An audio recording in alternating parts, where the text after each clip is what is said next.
pẹ̀lú bí orílẹ̀-èdè Amẹ́ríkà bí àwọn sójà wọn bó ṣe ti wà lórílẹ̀-èdè Nàìjíríà tó ti wọlé tó ti balẹ̀ pẹ̀pẹ̀pẹ̀ sí Nàìjíríà báyìí tó sì ti ń ṣiṣẹ́ lórí àwọn afẹ̀míṣòfò àti àwọn aṣekúpani tó ń pa ọmọdé pàgbà, tó ń pọkùnrin pobìnrin, tó ń pa kìrìsìtẹ́nì, pa mùsùlùmí àti ẹlẹ́sìn ìbílẹ̀. Níṣe ni gbajúgbajà àfáà tó jẹ́ agbódegbà àwọn Fúlàní apààyàn tíjọba ń pè ní bandits ni ìyún Sheikh Ahmad Gumi ó mà ti sọ̀rọ̀ sókè, ó ti ń pariwo báyìí o lórí ìkọlù tí Amẹ́ríkà wá ṣe sórílẹ̀-èdè Nàìjíríà náà, tí Gumi sì ti ń jẹ́ kó di mọ̀ pé òun tako nǹkan táwọn Amẹ́ríkà wá ṣe òun o, àti wípé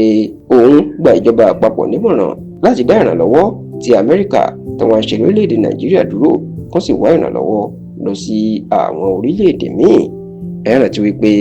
láti ọ̀sẹ̀ mélòó kan sẹ́yìn ni ààrẹ Donald Trump ti orílẹ̀-èdè Amẹ́ríkà ni ó mà ti ń lọ́gùn tó ti ń pariwo wípé àwọn afẹ̀míṣòfò alákatakítí ẹ̀sìn Islam, àwọn mùsùlùmí kìrìsìtẹ́nì nìkan ni wọ́n pa lórílẹ̀-èdè Nàìjíríà, àti pé bí ìjọba ààrẹ Bọ́lá Ahmed Tinubu bí wọn bá tètè wá nǹkan ṣe sí ọ̀rọ̀ ọ̀hún, níṣẹ́ lòun yóò kó àwọn sójà òun wọ Nàìjíríà láti wá pa àwọn afẹ̀míṣòfò náà àti láti rẹ́yìn wọn, nítorí wípé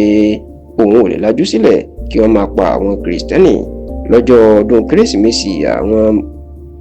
kìrìsìtẹ́nì èyí tí ṣe ọjọ́ 25 nínú oṣù kejìlá the 25th of December 2025. Ìní ààrẹ Donald Trump ló máa mú ìlérí ẹ̀ ṣẹ nígbà tí àwọn sójà ilẹ̀ Amẹ́ríkà tí wọ́n ju àdó olóró tán jù ú sí ìpínlẹ̀ Sokoto níbi tí àwọn afẹ̀míṣòfò tí wọ́n ń farapamọ́ sí, tó sì jẹ́ pé ọ̀rọ̀ ọ̀hún omi gbogbo orílẹ̀-èdè Nàìjíríà títì. Nígbà tí ó ń sọ̀rọ̀, Sheikh Ahmad Gumi nínú ọ̀rọ̀ tó kọ sórí ẹ̀rọ ayélujára Facebook ẹ̀ inú mà ti bu ẹnu àtẹ́ lu orílẹ̀-èdè Amẹ́ríkà. Ó ní ọwọ́ Amẹ́ríkà fúnra wọn ò mọ̀ lórí ìṣòro ètò ààbò Nàìjíríà, àti pé kí ìjọba Nàìjíríà lábẹ́ ààrẹ Bọ́lá Ahmed Tinubu kán wá ìrànlọ́wọ́ wọn síwájú, kán má ṣe jẹ́ kí Amẹ́ríkà kó ràn wọ́n lọ́wọ́, nítorí pé baba ńlá alábòsí ìní àwọn Amẹ́ríkà. Bẹ́ẹ̀ ni Gumi wá jẹ́ kó di mọ̀ pé bí ìjọba ààrẹ Bọ́lá Ahmed Tinubu bí wọ́n bá fẹ́ wá ìrànlọ́wọ́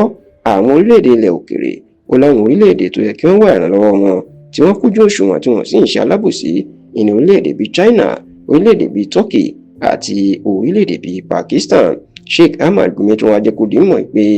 ọ̀rọ̀ àwọn Amẹ́ríkà náà ó ló mú ìfurasí wá, ó sì lè dá wàhálà sílẹ̀ lórílẹ̀-èdè Nàìjíríà. Ó ní kí ló dé tí Amẹ́ríkà yóò máa sọ pé ìjà kìrìsìtẹ́nì nìkan làwọn wá gbé, bí ìgbà kó jẹ́ pé orílẹ̀-èdè kìrìsìtẹ́nì ìní orílẹ̀-èdè Nàìjíríà orílẹ̀-èdè lè dá ogun ẹ̀sìn sílẹ̀. Bẹ́ẹ̀ ló láwọn tí ò gba ti Amẹ́ríkà